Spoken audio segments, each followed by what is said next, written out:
vais te montrer tout ce que tu dois savoir sur Unity. Alors on va créer un nouveau projet, ploup, comme ça, on choisit 2D, comme ceci, on va lui donner un petit nom. Ici, on va l'appeler Minou, donc je vais créer un jeu qui s'appelle Minou. Je vais créer un nouveau projet, je patiente. Alors on est sur Unity, on est littéralement sur l'interface de base par défaut. Si tu vois pas cette interface, c'est tout à fait normal. Tu fais Layout et tu fais Default, comme ça, tu as l'interface par défaut.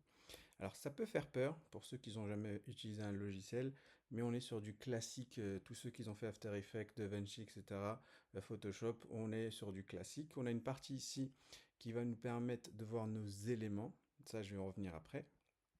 Ici on a notre scène, quand je clique à l'intérieur j'ai ma caméra principale, et voici comment fonctionne grosso modo Unity quand on clique sur un élément donc, qui fera partie du jeu.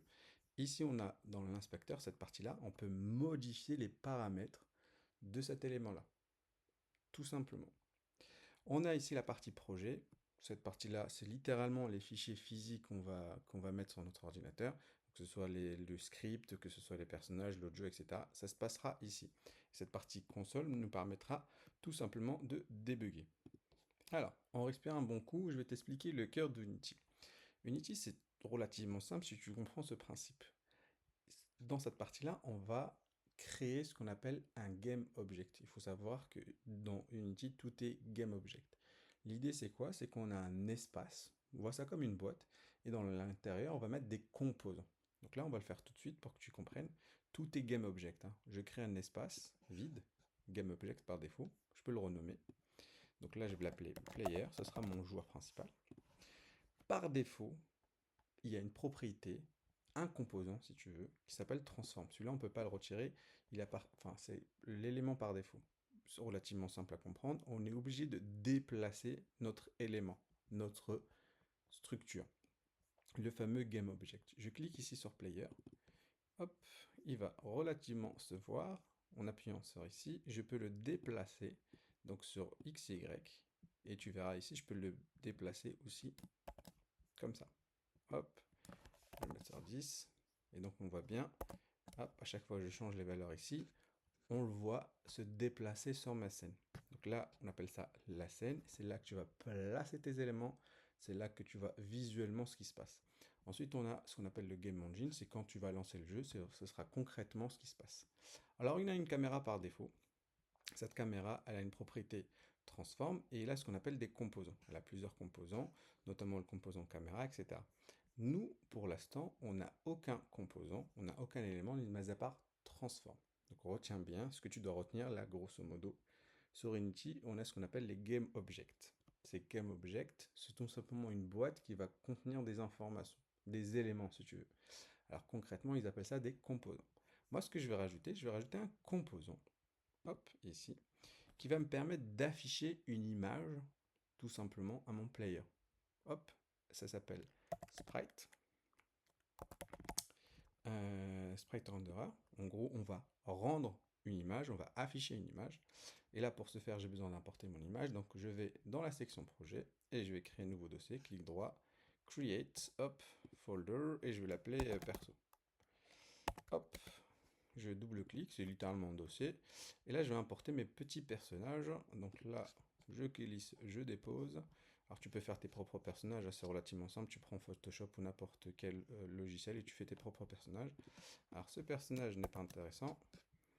Même si vous avez pas dessiné, c'est pas très grave. Donc je vais aller dans Player.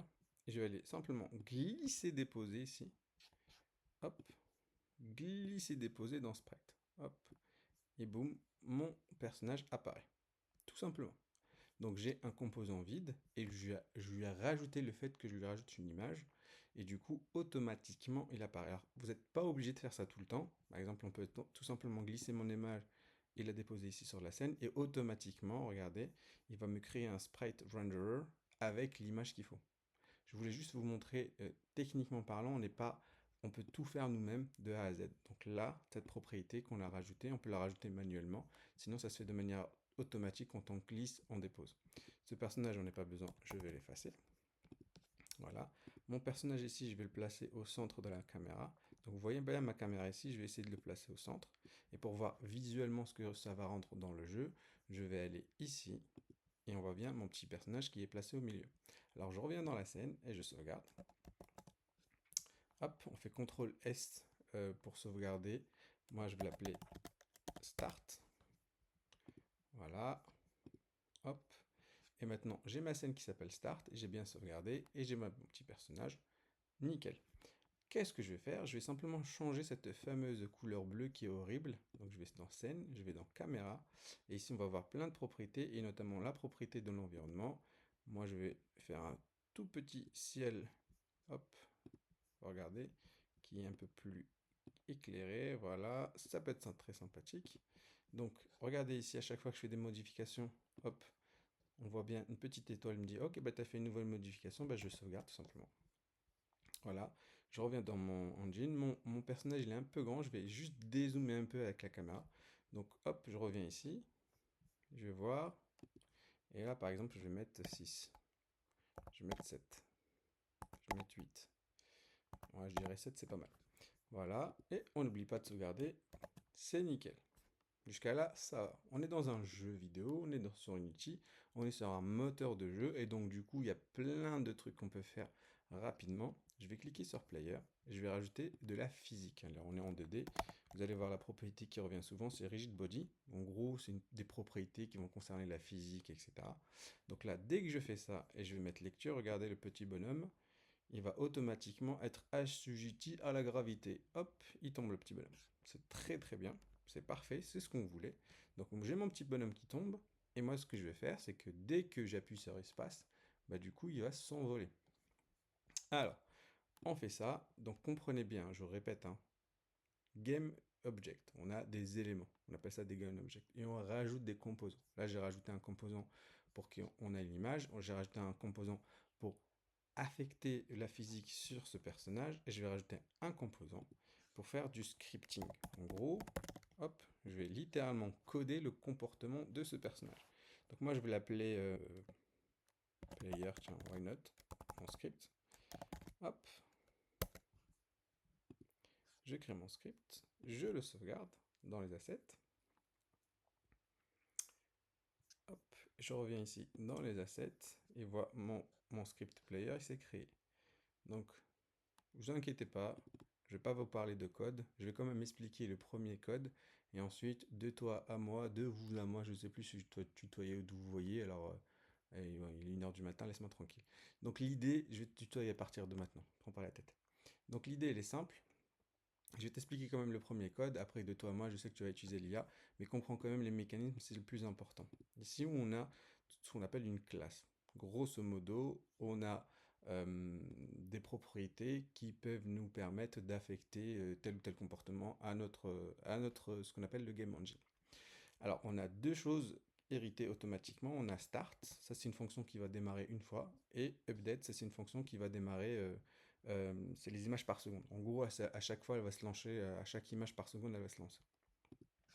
Nous, ce qu'on nous intéresse, c'est tout simplement, ici, prendre une propriété. Je vais l'appeler comment? Déjà, oui, très important, en C#, public ou privé. Donc moi, je vais faire une propriété publique. Pour l'instant, on s'en fiche un peu, mais en gros, est-ce que cette variable, elle est accessible à tout ou pas? Pour l'instant, on s'en fiche, je vais mettre public. Je vais mettre de type rigid body. Je rappelle, rigid body, c'est tout ce qui va concerner la physique, etc. Et pour l'instant, je vais l'appeler MinuPlayer. Voilà, tiens, ce sera MinuPlayer, point virgule.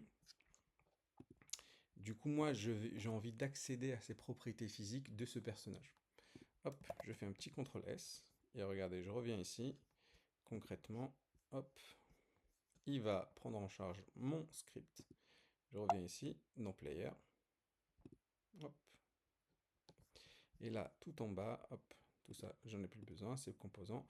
Tout en bas, j'ai mon composant, mon script du coup. Et là, comme j'ai mis la variable en public, elle est accessible directement ici depuis l'interface de Unity. En gros, il a besoin d'un rigid body. Donc je clique ici et je peux rajouter un rigid body. Tout simplement, je glisse, je dépose, boum, et on est bien. En gros, j'ai dit à mon script, tu sais quoi, la physique de ce personnage, elle se trouve ici. Donc j'ai glissé et déposé cette information. Et maintenant, mon script a accès à cette information. Je reviens dans mon script. Hop. Je peux tout simplement maintenant euh, jouer avec ça. Donc ce que je vais faire moi ici, c'est un classique. Bon là, on va le mettre en private, comme ça vous allez voir la différence. Private, c'est une variable privée. Je vais mettre en float. Hop, ça c'est un nombre à virgule. Promis, je ne vais pas vous expliquer comment ça fonctionne, hein.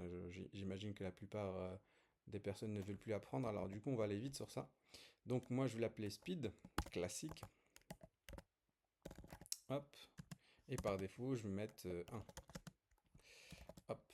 Et là, ce que je vais faire, c'est que à chaque fois que l'utilisateur va appuyer sur espace, je vais changer la gravité. Donc, la première chose que je dois m'assurer, c'est quand est-ce qu'il a cliqué sur espace. Donc, if, ça c'est une condition classique. Input, donc ça, c'est les éléments qui sont cliquables sur le clavier, etc. Get, normalement get, key. Voilà. Et de souvenir, c'est space.